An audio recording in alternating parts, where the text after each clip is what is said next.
Welcome to the GerleMen podcast. My name is Mike Gurley, and I'm the host and founder of GerleMen.com, a site for gay men and anyone self-identified as the other, designed to help you invest in your own dignity, strengthen your connection to your chosen families, and thrive in general society. Now that you found us, please hit the subscribe button. Today's guest is JD Wolfe. I met JD through my work with the Mankind Project. It's an organization dedicated to developing emotional literacy in men. Seeing him in action during a training was a lesson in empathy, strength, and heart-centered connection. So of course I wanted him on my show. JD is a professional life coach and yoga teacher. And so during this interview, we'll discuss reframing our gay history as a hero's journey, quality coaching, excellent advice on staying emotionally healthy during the coronavirus, and navigating relationships. Meaning knowing how to lean in and strengthen the ones that edify us while also creating distance when relations do not edify us. Welcome to the show.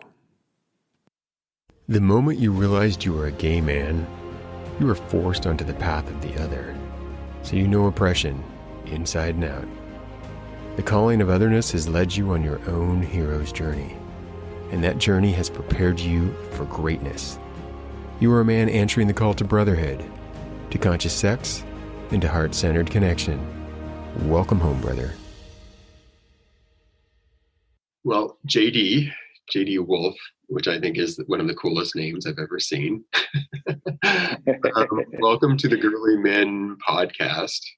Thank you so much. Thanks for having me. I'm really excited to be here and chat with you this afternoon. What's going on with you today? I guess that was a loaded question. Yeah, well, I love a loaded question. I am good, if not a bit confused. I just can't help but periodically to have all these questions about, how are things going? How are other people who are around me? But I'm not in a place of worry. I just have such a deep respect for the way that you show up in the world. And especially when I've seen you doing a very incredible, life-changing work with men. That's the work through the Mankind Project that I've seen that we've been able to participate in together. So I'm really curious as to how did JD Wolfe, become this man? What kind of wisdom can you give people about your experience, the things that worked for you as far as investing in your dignity? What do you think some of the best things were that you did? Or maybe you could share some of the things that didn't work as well. I don't know. No, I just laughed because it just felt so far from dignity for a long time. It felt like such a struggle and so painful for so long. So to now name it dignity and claim it as dignified feels so like a really nice rewrite to the story, which I appreciate and which I'm willing to own. And I suppose want to be totally transparent. That's what I'm trying to do on this podcast is have people retell their story. I could tell a story about someone who was rejected by their faith and moved away and got AIDS and people died and all this very serious tales of woe. But it was a hero's journey where I learned empathy and strength and tenacity and family and all of those things. And having done that myself, I think that most of my brothers can do the same thing with their story. And I just wanted to drop that in here. Sorry to interrupt you with that. No, I think it's well placed. I feel like for me, where I get to retell that story is to look at it here with you and give it hold it differently.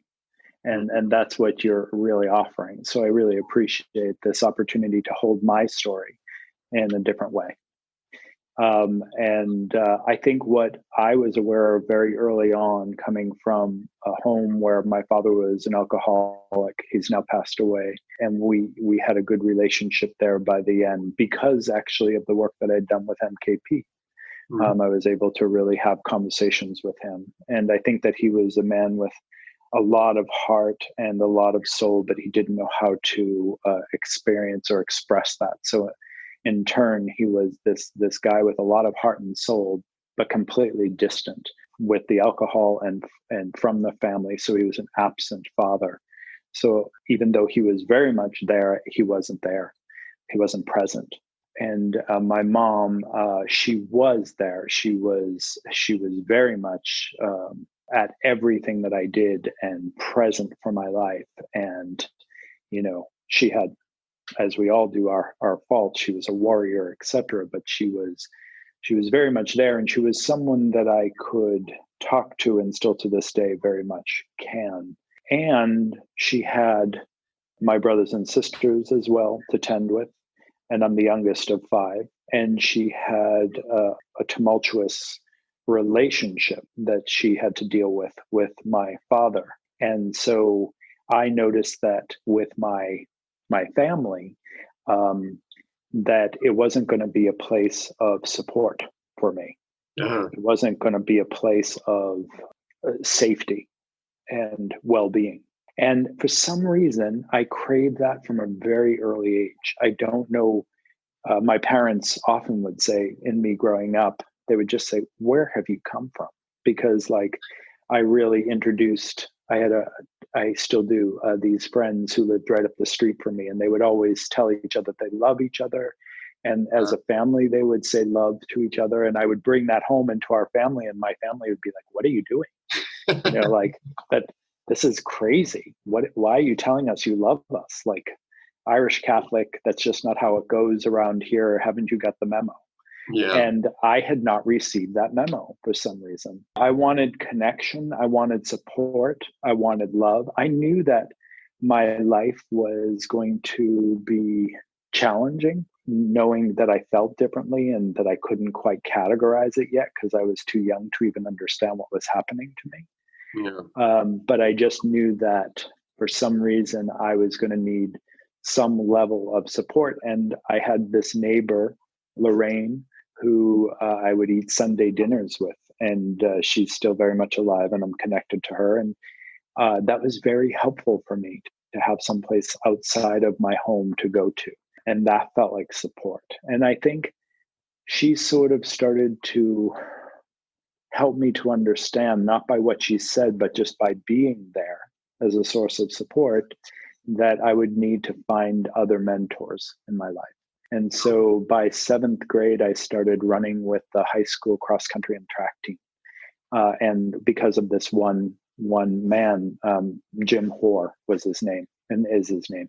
And I ended up having a real ability to run and was successful at it. And so I was part of the team early on. And what I learned there was how to think positively, how to self-talk in a way to get myself prepared for a race. And then when I was in a race, how to be present and in the moment and really use my own inner self-talk to win, to hold my space.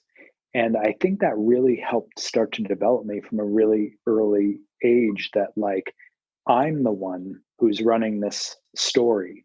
I'm the one who's having thoughts, good or bad, about myself that are either going to help me to win or lose. It's really interesting that you found that through sports. Yeah, very early on. I generally didn't like sports, and I didn't find that until I experimented with actually like running and doing like age life cycle and things. Very challenging things. Well, I should say that also, like, I was put, because of my brothers who were in all kinds of sports before me, I was put into like our early football programs and our early baseball programs. And I just fucking hated that stuff so much. That, like, being hit by others in pads and being, knocked down on the ground by others, like from an early age, that was just offensive to me. I really hated that.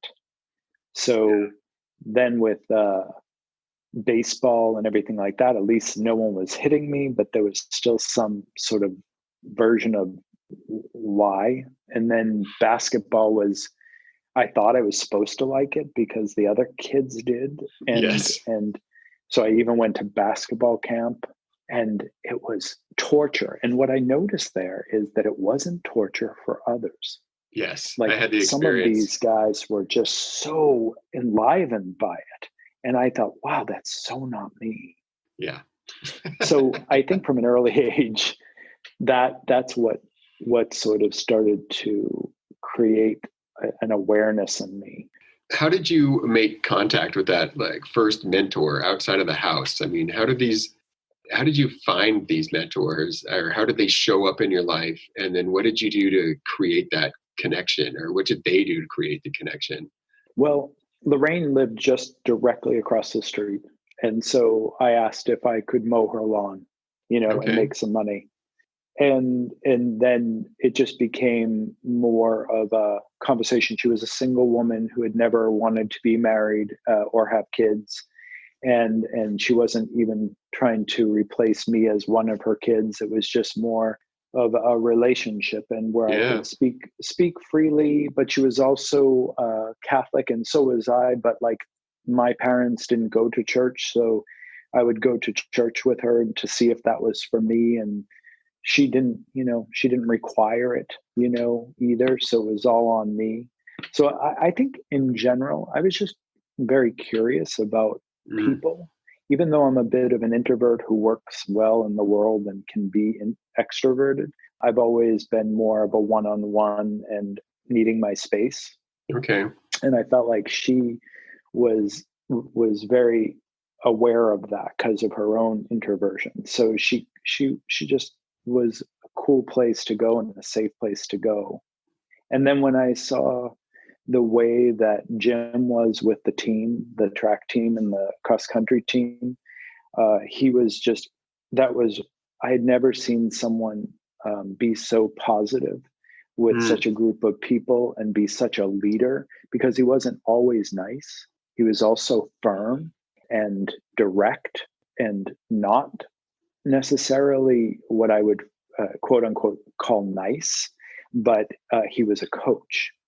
Yeah. And that was more important than him being nice. He wasn't our friend, he was our coach. And Mm. then by the time I was ready to actually be with him officially, which would have been in high school, he went away. He went Yeah. to another school district. And that was one of the most devastating things of my young life. I remember crying and crying so much. And literally, the reality is, he was just a few towns over, you know, Yeah. but that I wouldn't have this experience with him as coach. But your original question is, how did I attract or locate or get in connection with these mentors? And I think that one of the things I've been gifted with is having a sense of people and who I want to align with and who I know is not necessarily any good for me, though it's always been something of a gift. And so I knew that I know when there's something there for me that I can receive from another without just taking. I know that like there could be a exchange there of some sort. And so I really appreciated both Jim and Lorraine because they were such safe havens for me, and I knew that Yeah. I could trust that. There would be no violation. There would be Mm. no domination. There would be no parenting. I wasn't looking for another parent. It sounds like, so this is intuition. And I think this is I think I found intuition through yoga, to be honest.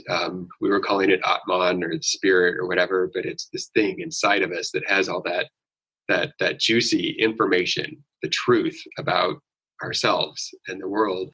And I hear you, making up that you get there through, well, you said it, curiosity. So besides curiosity, could you describe, if it's even possible, that feeling when you know that you're in touch with your intuition, as opposed to when you're reacting to something other than your intuition? Yeah, well, this is early days that I'm describing to you. I think, what I was tracking was intuition early on, but I didn't know it was that. Yeah. And then later, I definitely developed my intuition by acknowledging its presence and becoming aware of that, even that terminology of like getting Yeah. a hit or having an awareness or being in the moment and knowing exactly what to do, because I could sense that it was correct. And meditation and yoga and things like that have supported that along the way, and lots of reading and research and all of that. But I think that how I sort of tracked it early on is that I would call it both an inner knowing, but also a trusting. Like my big thing was that I had to know myself, but I also had to trust myself.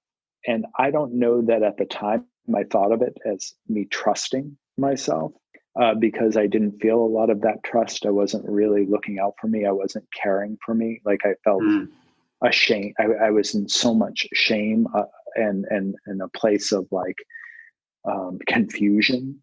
Yeah. But now looking back, I realized that there was something that I trusted, and I think what it lights up for me is a sense of self, a sense of inner knowing that no one can touch, no one has a vote on, no one can weigh in on, no one has a say about. There's just this sense of like clarity, and when I have that sense of clarity, I know that that's my inner wisdom coming out and coming up, and that I can trust that. That's how I would answer your question. That's what I tap into.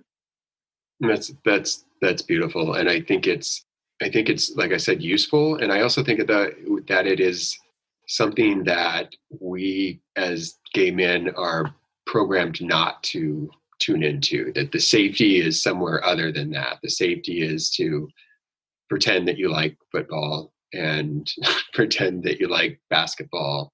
However, I think that we're developing our skills as gay men early on because we're having these attractions for others that are taboo or forbidden or disgusting, by society's standard. And we're having to be covert about it. So I'm looking over at this guy and we're having this discussion, and we are talking in a way like internally to each other that develops all those skills of knowingness, because that's all we had or all we have. I couldn't just be overt and go across in high school and say, well, I guess I could, but I didn't, and say, oh my God, I find you so attractive. I would love to go out with you. And that the fact that you're the captain of the football team makes it even that much sexier. I can hardly wait for our first date. That just was not fucking possible. Yeah. So we developed these skills, I think, as gay men that really support intuition, instinct, and in the moment knowingness. So you're saying those skills teach us that, yes, I'm having all these feelings about asking this guy out, but we know that the world is different and that would not be a safe thing to do. Well, as I look at him, I have to use these skills of inner knowing to know if he's feeling these same things as I am. Oh. Right? Like, or is he gay? Like gaydar, right? Yeah. What I'm basically talking about is gaydar. Yes. And like, what is gaydar but intuition, instinct, a knowing in the moment that this person is into you too? That's not easy shit. And without words from across a crowded room. Yes. And like, oh my God, that guy's into me. I'm into him, I think. Oh my God, we're gonna hook up. Like early on. We'll talk about energy work. Totally. It's completely energetic and completely intuitive and instinctual, and had nothing to do with like having an actual conversation. Yeah, that is one of those things. I hadn't thought of describing it as a gift. We'll get to those gifts later. That's one of them. I remember to count later on. Remember, we're dignifying all of it. We're dignifying all of it, yes. Oh, there's a couple of things that I want to talk to you about there. Well, one is I want to ask you about what you think a good coach does. You were talking about that one coach with he wasn't nice, but he was an excellent coach. And then how these things that I'm calling leading to dignity, which is this situation that you were talked about, are like tied to our sexuality, and there's so much societal shame on sexuality that I think that might cloud that message there. And I'd like us to see if we can have a conversation about how we navigated that sexuality led to these tools that might be useful. What I do for a living is I'm a personal coach, and I've been doing this for more than 12 years or something like that. And one of the things I find highly helpful as a coach, different from like a therapist who studies differently than a coach would. And I'm talking about a coach at like who's actually done their work and not just hanging a shingle out saying, I'm a personal coach, come work with me. But that I feel like what a coach does really well is that they have this ability to not only ask the question, but to hold a certain line and to be able to say it as it is and not beat around the bush and come right to it and ask the questions that create the awareness and the answers, and be curious and really importantly, not do the work. Let the client do the work. Yeah. And so I think coach at best is really like listening, and then is also able to support the conversation by thoughtful questions, and then continuing to be able to track the energy and the connection between what's happening with what the person is saying and how they're being. And then being able to do that and being able to track all those energies, I think a good coach can really support someone to do what they say they want to actually accomplish. Wow, that is great. And one part of that is you said they hold the line. What do you mean by that? You said that right at the beginning. Well, I love the fact that coach doesn't necessarily have to kowtow or like be gentle or something with the client if they've been working together for a bit and have established the ground rules. And the ground rules are I'm here to support, and I'll do anything I can to do that. So some of that may be tough for you to hear, but I'm not going to hold back on that. Where someone else, like friend or employee or therapist, may have to couch it in a certain way, the coach can just say, that's fucking bullshit. What's up? I see that you're saying this in a certain way, and yet you're actually doing the complete opposite. So what's happening for you right now? It's not congruent, and I'm curious why.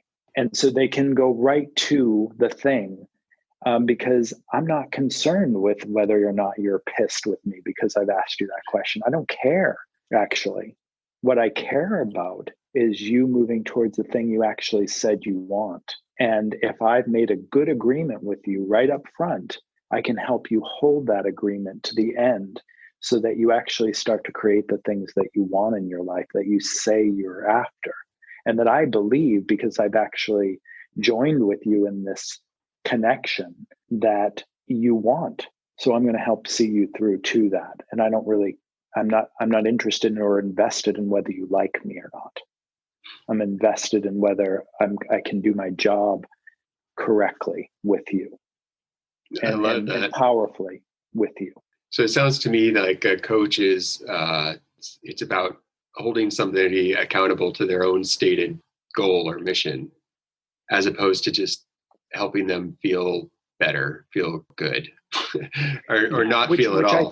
Which I think is a good thing, right? But I think there's other resources for that. Yeah. I think that like therapy is a fantastic thing. I've had tons of therapy in my life. I'm so glad I have, because that helped me feel better about who I was. And it helped me to go into the depths, something a coach isn't really trained to do. A therapist is, and so I have all respect and honor for what they do as a profession and helping people to feel better and maybe do better. But what I think coach can do different from that is take whatever it is that person says they really would love and are about and move that thing forward in their lives in a really powerful way. That's what's important to me and about being a coach, and that I get to be there by someone's side to create their dreams or the things they say that are important to them. That fills me with a lot of joy. It's a very fulfilling career for me. Yeah, I love that. And And as a gay man, do you think that your experience with your cross country, with those sports, was and not just important to that, but I just like a critical piece of that, of getting there? Or would have you gotten to be a coach even without having done sports in school? Great question. I think the sum total makes me who I am. So I would have to say that whatever it was would have shaped and created the person that I've become. And my particular pieces of the puzzle were that sports was a part of that for me. And along the way, I met really crucial people to support that. And so it's tough to try to parcel that out and say, well, I think I would be this anyway. But I think that I've always been super curious, and I've always been not only for myself, like deeply for myself, but for others, like for others to succeed, for others to be great, for others to find their hope, their happiness, their love, their passion. Like, that's always been super important to me. Sometimes to a fault, because I've wanted so much for myself and others, that I forget sometimes to just let them have their experience. Yeah. I guess I'm saying that because I've, as an adult, have gotten a lot out of being coached to like run a marathon or ride 550 miles on a bike. And I, before that, had demonized sports in my own way from my own trauma with them in junior high and whatnot. And it's incumbent upon me to like say there might actually, be some some use to sports. And I know there's a lot of access to sports now with gay people if they want to play sports with other gay people and whatnot. That it's not all bad. I thought running was a great way to sort of grow up and have that be my sport. Because like I said, those other sports didn't really appeal to me, but here I could learn the lessons of like positivity and powerful self-talk and like, visualization and setting up my own paradigm for how I wanted to see things go, and then work on my talent, but not have to involve others hitting me at the same time while I'm learning those things, like in football, being knocked down and stuff. Yeah. I wanted nothing to do with that. You weren't into the violence. No, not at all. There was something that you had asked earlier, how gay people maybe show up in the world differently. Yes. Or what their gifts might be. What their gifts might be, yeah. And for some reason, I thought about it when we were talking just a moment ago. And I think one of the things that where GBTQ folks or LGBTQ folks are different, how they offer something bigger and better to the world, is that I feel like there's this observational quality that I make up. We all share, collectively, everybody, hetero and LGBTQ. However, I think because I had to be on guard, I had to be aware, I had to be sensitive, I've developed skills of watchfulness and awareness that I believe my sisters and brothers who are LGBTQ share with me. I might be off. Maybe, that's too sweeping of a generalization, but I would say, and I really would make up that others share this with me, that we've been having to be watchful our whole lives. So we take in the world differently. We see things differently. I believe there's just a greater level of creativity because of the way we learned that we had to navigate in a different way. When it comes to creativity, I've often thought that we were more creative, but I've changed a little bit and thought I think we've just been forced to use our creativity more. And so we have it a lot more. Yeah. So I always love it when something I believe is validated by another person. Then it's true. Then it's true. Absolutely true. We both believe it. It has got to be true. But there's something to that, because I remember thinking, like when I first read my first spiritual or new agey books. And there was something about like the way that I read that these authors were seeing the world that I'd always believed myself. Yeah.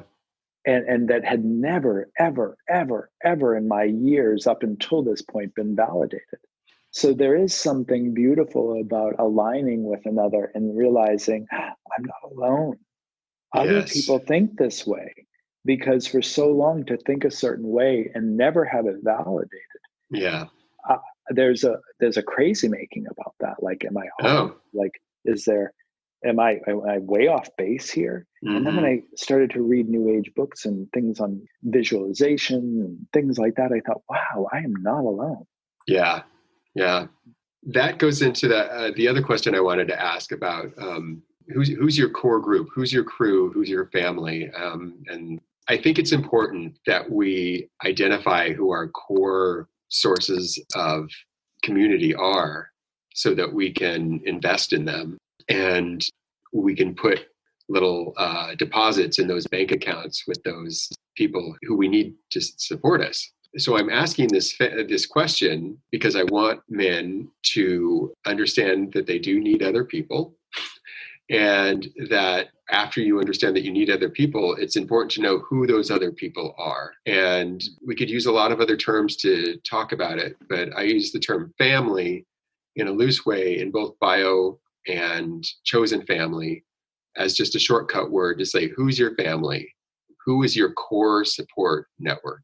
So it might be your bio family, it might be your chosen family, or it might be a mix of people. Just when it comes down to it, and now with coronavirus in the air, I just want to say, who, and I grew up, through the plague of AIDS and all that, and that shaped my sense of family. It's like, who will visit you in the hospital, and who is going to plan your funeral? Those are two very, very personal things that I think are done by the family. And most of the funerals I have been to have not been planned by their bio family. So that's a whole diatribe on that. So who's your core group, and how do you invest in your family? So who's your family, and how do you invest in those relationships? Yeah, beautiful. First and foremost is my husband, Kevin. We've been together for 21 years. And I not only love him, I like him. I really like him. And I didn't know that was actually possible. I certainly didn't even know that I would have a marriage in this lifetime. And my mom, who's not very emotional, when I called her and announced that we had gotten engaged, this was 3 years ago, she cried. And she's barely ever in my lifetime with her. I've barely seen her cry. Wow. So that was really moving, and made me realize, wow, I'm going to get married. Like, this is something I did not expect for myself ever. And so Kevin would be that person, and our arrangements for our funeral and for our internment are taken care of, actually. That's all decided already. So there's the answer to that. And so have you decided who's going to speak and whatnot? No, nothing like that. Who do you think will speak? Well, so I'll have to back up too. Or I could, maybe that's taking us off the topic. No, you're not taking off topic. I think that as I express who my people are, that will really identify who speaks. Okay. Yeah. Because with me, so there's Kevin, and then our immediate family, if you will. I was making quotation marks, by the way, in Los Angeles. And those are our friends, our immediate friends. Yeah. And then we have quite a few, and some of these friends I've had forever. Like, one of my absolute family members is my friend Sam, and she lives in Huntington Beach, and she grew up 5 houses down from me, with train tracks in the middle of us, in Abington, Massachusetts. But we've been friends forever, and she would certainly be there for me, and was there at my wedding, and will be there for the rest of my life without question, and would be the first person I would say, well, can Sam say something at my funeral? Because I'd like that. Sandy is her name. Okay. And, I have a friend here, Meredith, who's part of my life. And then there's this whole world of friends that I've grown up with and I've stayed connected with, through high school and through college. And there's my people, the guys in MKP who have been such a part of my world and my existence. And I know, like, if anything came to pass in any capacity, they would be there. One of the men in my I group isn't feeling well, and he's had to ask for some support. And he's just immediately gotten it from the men in my I group. And it's been so lovely to watch that unfold, because he and his family couldn't take care of it. And so we could. And, I just know those guys would be there in an instant for me. So I think those are the types of people who would speak, those are the type of people who would be there and have been there for me when I've been in the hospital, or whatever has occurred in my life where I've needed my own support. Definitely those men have been there for me. I've seen that time and time again. Mm-hmm. Awesome. So then this might sound really basic, but I think that's what I always need. So basically, how do you stay connected to these people? How do you invest in these relationships? Well, I have to say that one of the ways that I eventually had a long-term relationship with somebody, and ended up being with Kevin, was that I realized that I was really good at staying connected with friends, and that I am someone who makes the call. I am someone who sends the note. I am someone who is there to support. And I'm also a friend that equally tells my own stuff and asks that other person what's up for them. So I share the time. It's not all about me, and it's not all about them, and that we're there together to hold one another in a way. So I'm good at that. Like, I feel like that's a strength I have. But that's what taught me that I could be in a long-term relationship, because for a long time I really wasn't meeting anybody and having anything long-term. And I thought, well, what do I know about myself? And so, well, I'm a good friend. Like, I know how to stay connected to someone. So I could have a long-term relationship because I know how to do that.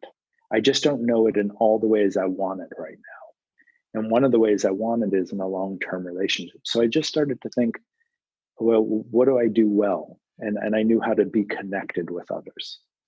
So I just started doing that more. I started connecting and staying connected with others, and not running away, having the conversation, being more willing to show up. And then that helped me to start to develop more intimate relationships that lasted longer. I know I sort of brought two thoughts together there. I hope that was clear. But that's how I really learned to be with others in the world. It was really connecting with them and knowing that I already know how to do this. Just stay the course, do those things that you're doing well, and those other things will come along and follow. Well, I really do think that's a beautiful way to look at how romantic relationships and other love relationships they inform each other. That's what on how to be with other people. Trust and faith.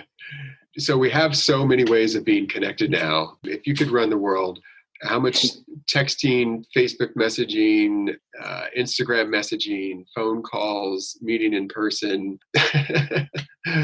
You could tell us our perfect world, and you could tell us just tell us how you do it. For me, I definitely am someone who loves more personal connection.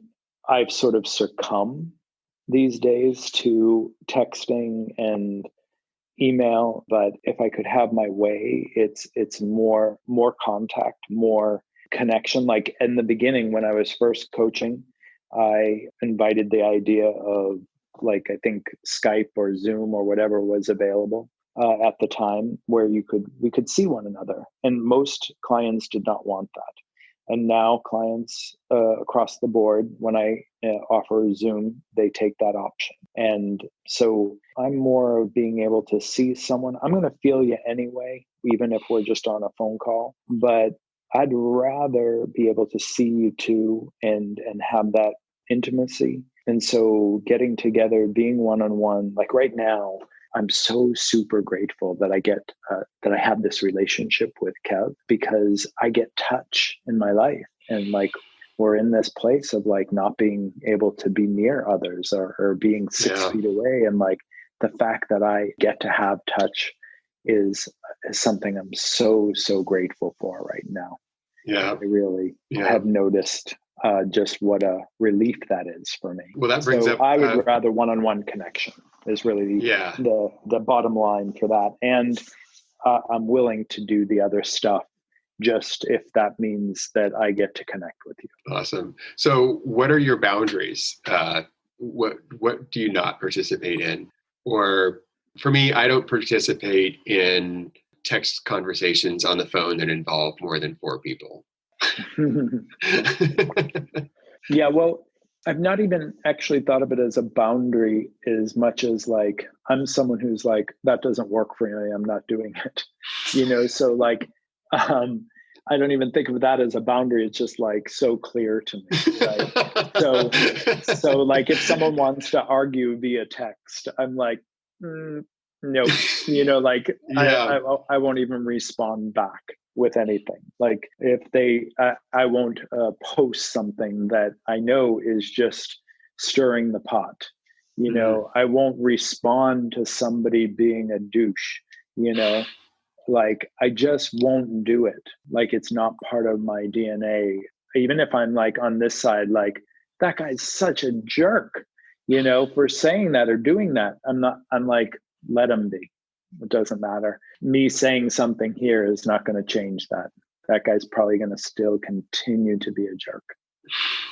So. I think that's great. I think that's the tool of silence is not spoken about in communication these days.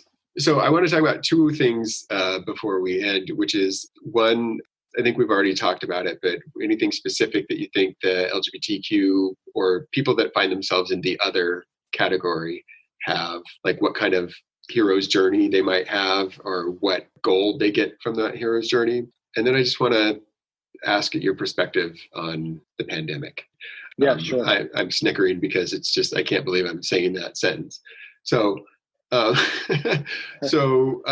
it comes to LGBTQ people, and I think people in the other category too, like this, some people that might be in a specific minority, whether it's racial or economic or whatever it is, wherever they are, I think the experience of the other causes challenges, but then I think we come out the other side with perspectives or gifts. And I'm wondering, I'm going to put you on the spot and ask you if you can name any of those, or if you disagree. Well, my thought is that there's something important about this idea of the hero's journey. And I know you've mentioned it, but I don't know how much you've actually spoken to it on your podcast. But this idea that... Well, I will be going back to it. We're going to be looking at that a lot, very often. Right. And that Joseph Campbell wrote a lot about the hero's journey, correct? Yeah. And, yes. And that it was this idea that we have to experience this dark night of the soul, and that in experiencing this place of darkness within ourselves, that we have this opportunity to transform that and see the light and make our way to the other side. And because of that, because we've gone through that, because we've experienced that there's a depth that is created from that, a gravitas that's created from having this experience. And the part about it that I relate to is that when I look at these circles and the diagrams and talk about it, is it starts in the ordinary and it ends back in the ordinary, except for that we see the ordinary completely different having been on the journey. That's right. And that's the way I feel when I visit my family. I am definitely my family's shaman. Yeah. Just because I had a different experience. The same. Yeah. I would say the same for me with my family. I'm definitely their shaman. I would absolutely say that. I agree with that. And so to answer the question, I think that the hero's journey of being, gay and going through that, what felt like very much, especially in college, that dark night of the soul, where I just thought first of all, I just felt like, I don't know, somehow that this was a curse to be dealt with, like, and that I had to just do my best to live with this, you know, instead of it being the gift that it is and the beauty that it is. And I feel like that sort of hero's journey is never, although I feel better about where I am now, and it feels very much like a gift, and I feel like I am the person I am because of the fact that I am gay. I feel like there's always many little hero's journeys always going on, new things to look at, new ways of being with this information and this energy. And 7 or 8 years ago, I went through, I feel like, a hero's journey around recognizing, really realizing the shame that I had been carrying all my adult life around all the societal bullshit that I had taken on about being gay, and that I had believed that I had processed, that I had taken that in, and I operated out of a level of shame instead of really recognizing that I have a place at the table and that I'm not asking for anybody's permission anymore to be there. You know, and it was a real awakening and a real awareness, but I very much had to go through that shame. I wish I didn't, but, you know, on a certain level, I wish I didn't. I know that it was important that I did, but it was painful. Yeah. And so to be able to come out on the other side and be like looking at the world, the same world, but differently now, like you referenced, was such a gift. And I wouldn't have it any other way, even though it was murder. It was so painful. There was just so many tears and days of crying and feeling like I had been cursed by this lifetime, you know, and not having any real way of expressing it to anybody. You know, there was no one close to me who I could just turn to and say, wow, I'm going through this. Because being gay, it's so alone making, especially in the beginning. There is no sense of support. And I didn't know when I was 17 or 18 years old that I could just go to a therapist. That wasn't an option for me. You know, there was just no one to talk to. Yeah. And even though I wasn't suicidal, I remember at one point calling a suicide line just so I could talk to someone about being gay. Oh, wow. Because I knew that it was a confidential space. And I didn't have any of those thoughts. I just knew that, like, I had nowhere else I could talk about it. And then, so when you come back to the world after being on your hero's journey, just the one specifically that I'm talking about being queer. So what are those insights, like when you've returned home? I'll use my air quotes. And what's different than when you left? Well, I think the massive insight is the responsibility I have to pay it back and to offer it to others and to be present for other people who may be going on their journey. And I think that a great big part of who I am as a leader in the Mankind Project is so that I can support those brothers and sisters of mine who are in my community. And I'm there for them all. I'm there for all men. And I know that a big part of why I'm there is to be present and show up for other folks' journeys, especially those in my community, because there was no one there for me. There was no one there I got to turn to be there. And I am there, and I can be there for others. And I want to be, very much so. And I have been. I very much have been. And I'm super grateful for that. Awesome. And I do want to honor you for that, for being there. It's still unusual because this is a new road that we've been able to travel over the last 15 years. Whatever, 25 years ago, you could get arrested for touching somebody in a bar. Yeah, 30. and people are still being killed for it in this day and age, for being gay. And what does that say to the youngster who is dealing with these same feelings that I've talked about today with you, who has no one to turn to? You know, that just fucking sucks. At least he might be able to see his image on the TV or read about himself in a book or a magazine, where I didn't have that really to any great degree. And so it just felt so alone. So I know still, though, that there are folks out there that are seeing those things, hearing those messages, that still want to keep us LGBTQ folk in a box and say, stay there. And that's all you're allotted, and you better like it, and I'm here to align with those other folks to say, fuck you. That is not going to be my existence. And I'm not signing up for that. And I hope to be able to be there for others in that way. And I think I have to finally not only just say fuck you, but to say I'm okay. Yeah. I'm okay at who I am. And I accept that. And I love that. And I appreciate that. Well, I would like to share that I've seen you celebrating who you are as a gay man, and seeing you own that truth of your value in front of groups of men, straight men, in fact, is where I saw it. And not in a aggressive, I'm better than you way or whatever. You just, you know who you are, and knowing who you are is bringing strength to that. And that excites me so much, because I have this diagram, I don't have it here with me, I made it, is about, I'm trying to move us from oppression to celebration. And I think that has 5 levels. There's oppression, and then there's tolerance, and then there's acceptance, and then there's liberty. And I think we're kind of in this liberty stage right now, somewhere between acceptance and liberty. We know that, at least in the bubble I live in West Hollywood, or the big centers, we have this liberty, but we're not taking the opportunity to actually celebrate who we are the same way we celebrate others. Celebrating all of our diversity, I think, is really important to becoming solid members of society that have a lot to offer others.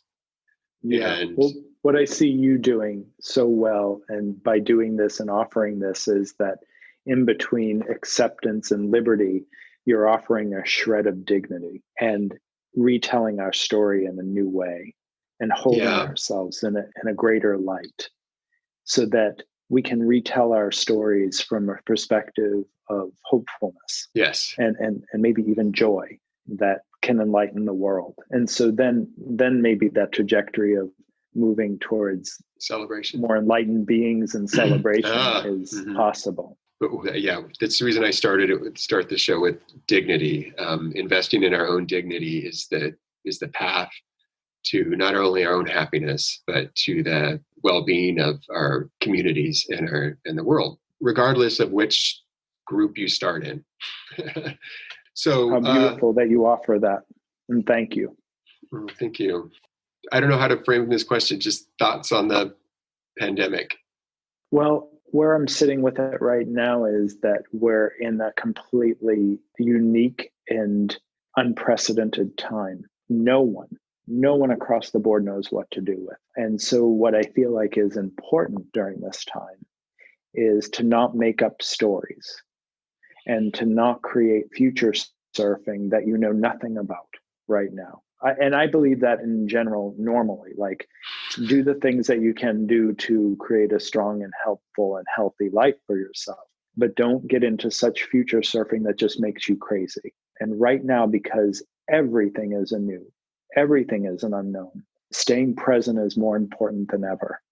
Staying present to yourself, to the people that you care about, to your well-being, to nature, to every moment is really where it's at. And yes, do things that you can to help support your future, but don't wander off into those places for too long a period of time, because that's unhealthy and unsustainable. And so taking better care right now of yourself is about living in the moment, and a challenge to do that thing that you said you were going to do, all the time, but you always have this excuse why you can't get to it or can't do it. Like, you can now. You can do that thing. If it's at home, especially, you can do it. If there's that book that you were planning to write, or for me, a closet I wanted to clean out, now is that time. Yep. Clean the freaking closet out. Yep. So focus on what you can right now, and please don't focus on the things that don't support you right now. They will not be supported. There's nothing there for you. There's no there. That's wonderful. That is really wonderful about being in the moment, understanding that I'm healthy and safe right now. How do you feel about the news? How much news do you consume on a daily basis? I don't. I don't think much about the news at all. I don't spend a lot of time there. I'm aware enough to know what's going on, and I keep present, and I'm respectful of the fact that this is a thing and it's going on, and gather information on a needed basis. But I just told my mother she needs to shut the TV off and go outside or do something else. And she's been heeding that and doing that and listening to that. I think it's super important. To watch too much of that, I see with another friend of ours from New York, if he's watching it in a loop, he just almost becomes untethered. It's like watching someone frazzled. It's almost like seeing someone, like in my early days when I did drugs, and seeing them being like just shaky, Wow. and sort of out of it. That's the impression I have when I see someone's watched too much news. I'm sensitive to energy anyway, so I can kind of see that sort of level of like panic that's been created by these stories that they can do nothing about, and that have little or nothing to do with them in a way. It's really a matter of handling what you can at where you are and doing the right thing in the moment that's right for you. For example, wrestled with the idea of having these couple of friends over, and we realized we just can't do that right now. It's not correct. It's not right, not for them, not for us, not for anybody, and that we're all connected in a way, and we have to be respectful of that right now. Yeah. And again, you're, well, first I thought that would be your response, but I really do see it correlating with my friends who are the most torn up about this emotionally right now are the ones consuming the most news. And it makes me sad because they're my friends and I love them. And, but then the only alternative right now is to be with yourself. Yes, I get that. And from a archetypal viewpoint of this, or there were times when that we have been by ourselves. Like there are spaces and places within our ancestry where, we've lived without many things. We know how to do this. It's part of our DNA. We know how to survive, whether that's with ourselves or with others. We know how to get quiet, to hibernate, to go within. It's part of our makeup.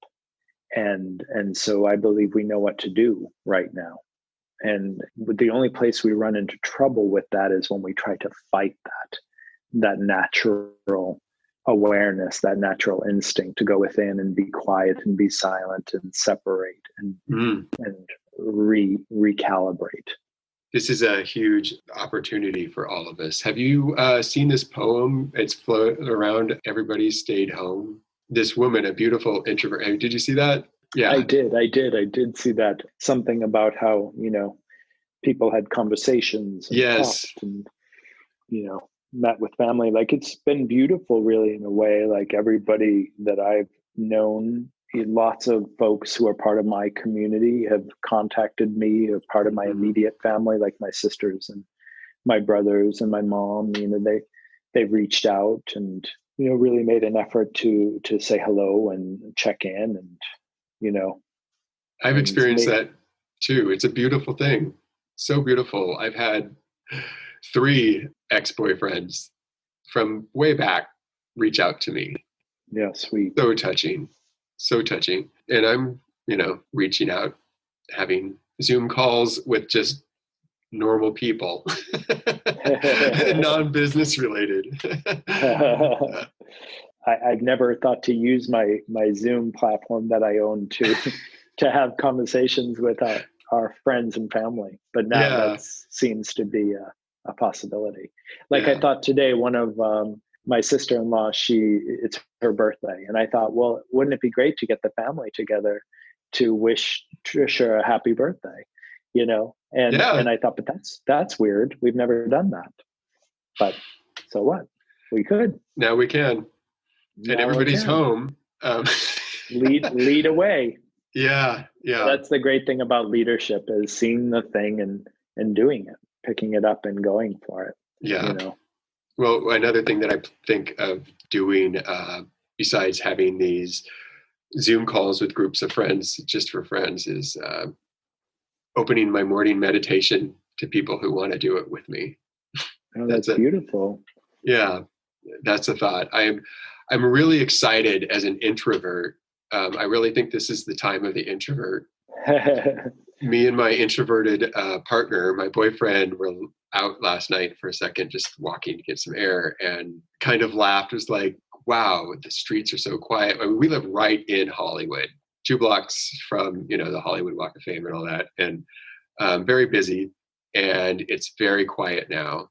And with the rain and with fewer cars going, the air was sweeter, and we could hear all the birds. And we said, well, this is what happens when everybody lives our lifestyle. It's true, because Kevin and I both work from home, and we were saying the same thing. Like, this is not so different from our lives, where we have our separate spaces, which I'm super grateful for, and feel privileged to have, and that we work out of. And then we have our shared spaces where we come together and we enjoy so much, like making food in the kitchen or watching TV in the living room. And, that's our regular day to day. So we're quite used to this. I'm really appreciating that this is not, too far off the mark of like my life. JD, I just want to thank you for your time. I think you are a real asset to the planet, and you're a light worker. You are a coach in the sense that we were talking about that earlier. You are full of love, and you are also full of determination to go through rough patches that will help people see themselves. I'm loving seeing you on my screen in my studio, and I've loved getting to know you, and I really want to thank you for your time here and for the work that you do in the world, in the community. Well, thank you. It's been an absolute delight to be here. My physical body is really warm right now. My heart, especially, is really open, and I just feel very connected to you and to the people who may be listening. And it just feels like a joy to maybe add some levity or some light into a time that feels so scary and dark, because I know that right now I'm the one who can hold that space, for others in a way that maybe someone else can't. And there'll be a time when I need someone to hold it for me. And so I'm glad to be able to be there now. And I just appreciate my time with you and who you are in this world, and what you are just called to bring to the world, especially to my LGBTQ community. It really means a lot to me, because I feel like on so many levels, we just haven't had this level and this type of support and appreciation and love. And so thank you for bringing a little bit more love into a space that really could use it. I'm all about that. Well, thank you. Thanks for listening to the show, my friend. Now stay connected by subscribing to GerleMen podcast and sharing with your friends on iTunes, Spotify, Stitcher, or anywhere else podcasts can be found. Visit the webpage at GerleMen.com, sign up for the newsletter, and find more details about each episode. Let's make this a conversation, because I'd really like to hear from you. Join us on Facebook at GerleMen. Submit your questions, suggest topics, or just chat with your brothers. Want to add your own 2 cents? Use the voice memo feature on your smartphone. Ask a question or say anything. We just might play it on the podcast. Email the file to mike@gerlemen.com. Until next time.